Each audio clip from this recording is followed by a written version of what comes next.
Japan to release treated wastewater from the Fukushima nuclear power plant into the sea as early as Thursday.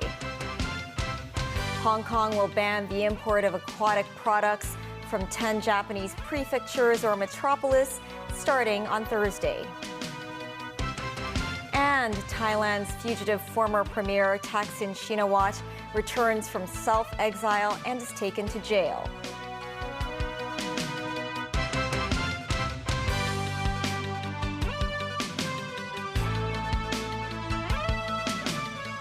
Hello and welcome to TVB News. Japan will start releasing treated and diluted radioactive wastewater from the Fukushima Daiichi nuclear plant into the sea as early as Thursday. Prime Minister Fumio Kishida today gave the go-ahead, instructing Tokyo Electric Power Company to be ready to start the release into the Pacific Ocean. Japan insists the water is safe, but some activists say studies have failed to address all threats, while China has long been a critic of Tokyo's plans. Nazvi Karim with more. For Hideki Ishii, it's not so much about whether the wastewater from the Fukushima nuclear power plant is scientifically clean. The owner of a Japanese fish processing factory says it's more about what ordinary people around the world believe. And if they think the water is still dangerously radioactive, then the official line doesn't matter. It has taken 10 years for us to recover, he says, referring to the 2011 tsunami that damaged the power plant. If the water were to be discharged, all our efforts would be in vain. Fisherman Haruo Ono said the sea doesn't belong to Japan. It is shared by all human beings, and politicians cannot make hasty decisions. Japanese Prime Minister Fumio Kishida today announced that the release of treated radioactive water from the Fukushima plant could start as early as Thursday. Around 1.3 million tons of water used to cool fuel rods after the 2011 meltdown is to be released over several decades. The United Nations Nuclear Agency, IAEA, has insisted the water is safe to be discharged because all radioactive material except hydrogen isotope tritium had been filtered out. Tritium is reportedly harmless because it cannot penetrate human skin, though ingested it can raise the risk of cancer. On Monday, Kishida met groups from Japan's fishing industry and said he earned a degree of understanding on assurances that the water has been diluted to levels well below that of international standards. Activists, though, said not all risks have been studied, with Greenpeace citing the need to consider the presence of carbon-14, strontium-90 and iodine-129. In Beijing, Foreign Ministry spokesman Wang Wenbin said today the Japanese government is going against opposition from the international community. He said Japan is putting its self-interest above the long-term well-being of humankind. Japan said it would continuously test the water and fish off Fukushima and would halt the release should readings reach dangerous levels. Nazvi Karim, TVB News. Chief Executive John Lee today condemned the Japanese government for its plan to release over 1 million tons of treated wastewater from the Fukushima plant into the sea. The government said it will ban the import of aquatic products from 10 Japanese prefectures and metropolis starting on Thursday. Mimo Sengai reports.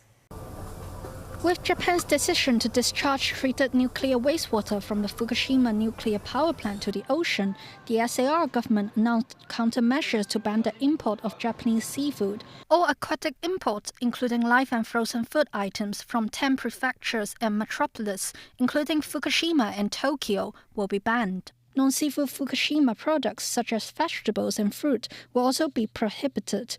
Imports from the neighboring prefectures, including Chiba and Gunma, will be allowed if they are accompanied by an exporter or radiation certificates. Speaking to the press today, the government stressed that the measures are to maintain public health and food safety. I believe with all those measures in place, we can assure people of Hong Kong that all food sold in the Hong Kong market is safe. I think that is the best way to maintain the business of the Japanese restaurants in Hong Kong. How long the prohibition will last?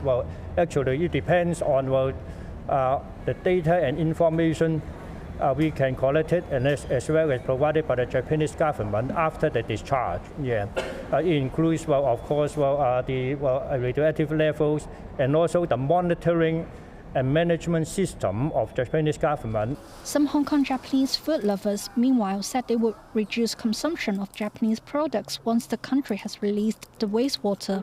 Sunny is one of them. I will not consume any food products that are directly imported from Japan. I will have to observe for a while before eating them again, he said. In Hong Kong, many people enjoy omakase, a Japanese dining experience in which customers let the chef to decide what dishes to be served. The owner of this restaurant in Central said the measures will affect them because suppliers of some seafood, such as Pacific Sori, cannot be replaced. However, another restaurant in Central said they will embrace the upcoming challenge. We have faith in the government's measure and standard to protect public health and food safety.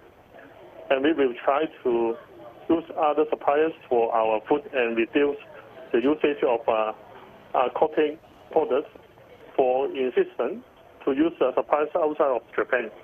Members 9, TVB News. In Thailand, the former fugitive premier Thaksin Shinawatra today returned to his country from self-exile for the first time since 2008. The billionaire figurehead of the Putai party fled abroad before he was sentenced in absentia to jail for abuse of power.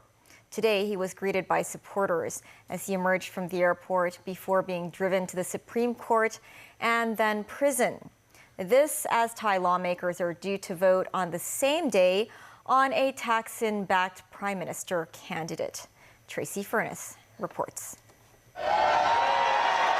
Former Prime Minister and fugitive Thaksin Shinawatra flew into Bangkok's Don Muang private jet terminal from Singapore around 9 a.m. Tuesday.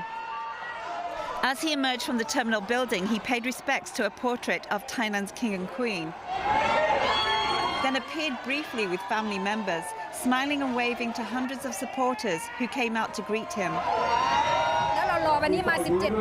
This Thaksin supporter said, "We've waited for today for 17 years. We've waited for him to return to the land. There's the feeling that we've got someone we love back home."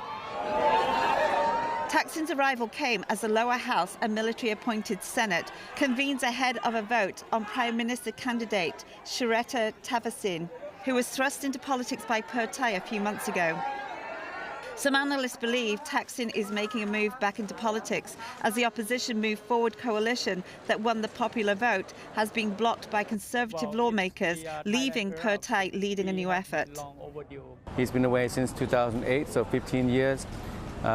His party has lost the election for the first time, and its waning influence, waning power means that if he doesn't capitalize on this opportunity, then he may miss it. He's basically trying to make a deal, forming a government with pro-military parties, cut a deal to fast-track his return with minimum jail sentence. Thaksin was whisked off to the Supreme Court from the airport this morning. Then under heavy security, he was taken to a Bangkok remand prison where officials said the 74-year-old's health will be monitored closely due to existing issues with his spine, heart and lungs. He will serve 8 years. Tracy Furness, TVB News. Thailand's Putai party is set to form a government later today after Srettha Thavisin won the support of 61 senators in an ongoing vote. The lower house alliance has pledged 314 votes, and he just needs 375 to win. After weeks of post-election deadlock, real estate tycoon Srettha Thavisin is set to be nominated as prime minister and face a vote in parliament. 60-year-old Srettha is an outsider and political neophyte little known beyond Thailand. He joined Putai in 2022 and up until the May 14th election was president of property developer Sansiri. He is not a member of parliament. Srettha is a finance graduate from the Claremont Graduate School in the United States and once worked for Procter & Gamble in Thailand. Putai came a close second in the election, but its pact with winner Move Forward party fell through when the party's leader, Pita Limjaroenrat, failed to win support from lawmakers. President Xi Jinping arrived in Johannesburg on Monday to attend the 15th BRICS summit and pay a state visit to South Africa. The group, which is comprised of Brazil, Russia, India, China, and South Africa, is holding its first in-person meeting since before the pandemic, though Russian President Vladimir Putin will appear on a video link. The three-day summit kicks off today as the existing BRICS members mull a possible expansion. Daniel Rao tells us more. South African President Cyril Ramaphosa greeted President Xi Jinping for his state visit to South Africa upon his arrival in Johannesburg. In a written speech ahead of the BRICS summit and state visit, President Xi said he is looking forward to in-depth exchanges of views with Ramaphosa on deepening China-South Africa relations and issues of common interest. Xi said a solid and growing relationship between China and South Africa not only benefits the two nations, but also brings more stability to a world which is undergoing transformation and turbulence. The Chinese leader heralded BRICS as an important cooperation platform for emerging markets and major developing countries. He expressed confidence that the summit will mark an important milestone in the development of the BRICS cooperation mechanism. President Xi also noted that he is looking forward to attending the China-Africa Leaders Dialogue later this week. Xi later attended a welcome ceremony held by Ramaphosa on Tuesday morning in the country's administrative capital, Pretoria. The ceremony took place at the Union Buildings, which house the offices of the South African president and form the official seat of the South African government. The BRICS summit opens today and will last until Thursday. Xi, Brazilian President Luiz Inácio Lula da Silva, Indian Prime Minister Narendra Modi, and South African President Cyril Ramaphosa will attend in person as the bloc mulls a possible expansion. That will top the agenda at Wednesday's main summit meeting in Johannesburg's financial district of Sandton. According to South African officials, more than 20 nations have applied to join BRICS, including Saudi Arabia, Iran, and the United Arab Emirates. Boosting the use of member states' local currencies is also on the agenda. Russian President Vladimir Putin, wanted under an international arrest warrant for alleged war crimes in Ukraine, will not travel to South Africa and instead join virtually. Dunwell, TVB News. Ahead of the 15th BRICS summit, our reporter Timothy Lee spoke with the Consul General of Brazil in Hong Kong about the country's relationship with the city and the mainland and the spread of Brazilian sports across the SAR. Football, coffee, and samba, the Brazilian trifecta. Well known as their cultural exports, Brazil is also dominating in another more physical domain. Brazilian Jiu-Jitsu, or BJJ, is a traditional martial art modified during the 20th century by some of its Brazilian students, giving it a Latin American flair. Kaique Loyola, a BJJ champion in Brazil, hopes to spread the sport's philosophy to local residents. I am in Hong Kong for 7 years, and Hong Kong has been so good for me that I decided to stay longer and try to give it back through Jiu-Jitsu.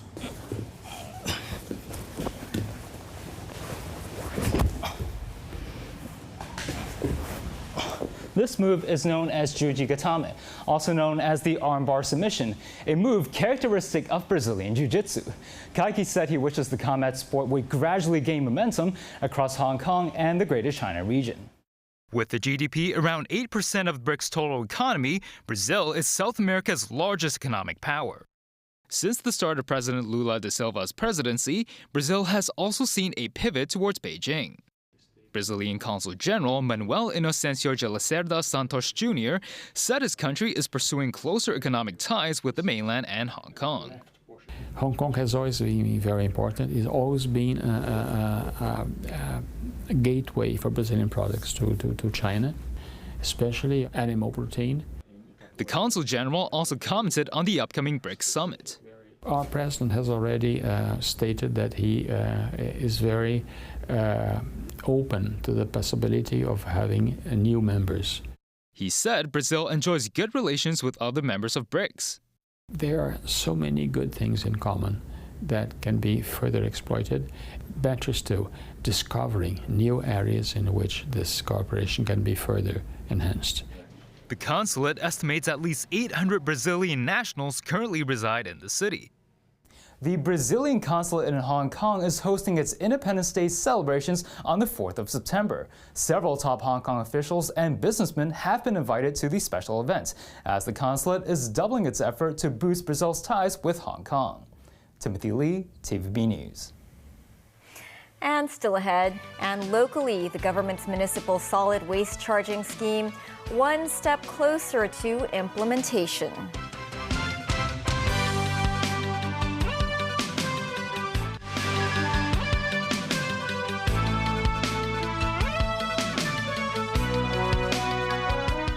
Meantime, U.S. President Joe Biden arrived in Maui on Monday, nearly 2 weeks after wildfires swept through the Hawaiian island and killed at least 114 people. Biden arrived in the devastated city of Lahaina around midday local time after a helicopter tour of burnt-out areas. He was accompanied by First Lady Jill Biden, Hawaii Governor Josh Green, the state's 2 U.S. senators, and U.S. Representative Jill Tokuda, who is also from Hawaii. The Bidens met with first responders and were briefed by state and local officials about the ongoing response. The U.S. president later vowed to stand by the people of Maui for as long as it takes as they rebuild after the wildfires. A former university student lost his bid to overturn a court's decision that denied reducing his jail term for pleading guilty in a national security case. That's as a 5-judge panel unanimously agreed that the minimum jail term for an offense with circumstances of a serious nature is fixed at 5 years. Sharon Tang has more. Currently serving his jail time, 26-year-old Liu Sa-yu was brought to the final court of appeal via a prison van. He admitted to inciting secession by selling pepperball guns online in 2020. Owing to his guilty plea, his original 5.5 years jail sentence was cut down by 1/3. But prosecutors noted the circumstance of the case was of a serious nature, so he should be liable to at least 5 years in prison under the National Security Law, or the NSL. Sentenced to 5 years in jail, Liu took the case to the city's top court. The judgment wrote that sentences prescribed by Article 21 of NSL on a charge of incitement to secession fall into 2 bands or tiers. If the circumstances of the offence are of a serious nature, the person shall be sentenced to a fixed-term imprisonment of no less than 5 years, but 10 years maximum. And if the circumstances of the offence are of a minor nature, the person shall be sentenced to no more than 5 years in jail, short-term detention or restriction. The judges noted these jail terms are fixed and not a starting point for imprisonment. The court also noted when there are inconsistencies between national security law and other laws in Hong Kong, NSL should be given priority. That's being stipulated in Article 62 of the NSL. The appellant argued a lighter penalty may be imposed for 3 conditions under Article 33 of the NSL. That includes voluntarily discontinuing the commission of an offence, voluntarily surrendering, or a truthful report of another person's offence. But the court said the purpose of the article clearly is to discourage offenders or potential offenders from committing an offence and to assist authorities in enforcing the law. Liu's appeal was dismissed. So far, Liu has been remanded in custody and in jail for almost 3 years. Today's verdict means he will continue his sentence behind bars. Sharon Tang, TVB News. Tang Kai-yin, wanted by Hong Kong authorities for his role in the 2019 riots, was handed over to the SAR police this morning after serving a 3-year sentence on the mainland. Tang was brought to the Tin Shu Wai police station ahead of his appearance at the district court tomorrow. Tang was charged with 1 count of conspiracy to commit arson and 1 count of possessing anything with intent to destroy or damage property. In 2020, Tang and 11 other Hong Kong people attempted to flee the city by boat to Taiwan. They were captured by the mainland Coast Guard. The government's municipal solid waste charging scheme is set to begin on the 1st of April next year. SAR residents will be required to dispose of their waste via designated garbage bags. The manufacture of the first designated garbage bags will begin in October to guarantee a ready supply well before the scheme is set to be launched. The bags will come in 9 sizes, ranging from a 3-liter to a 100-liter capacity. The proposed per-liter charge for the bags is set at 11 cents. They will be available for purchase at supermarkets, convenience stores, post offices, and on the internet. That is the news. Thanks for watching. Bye for now.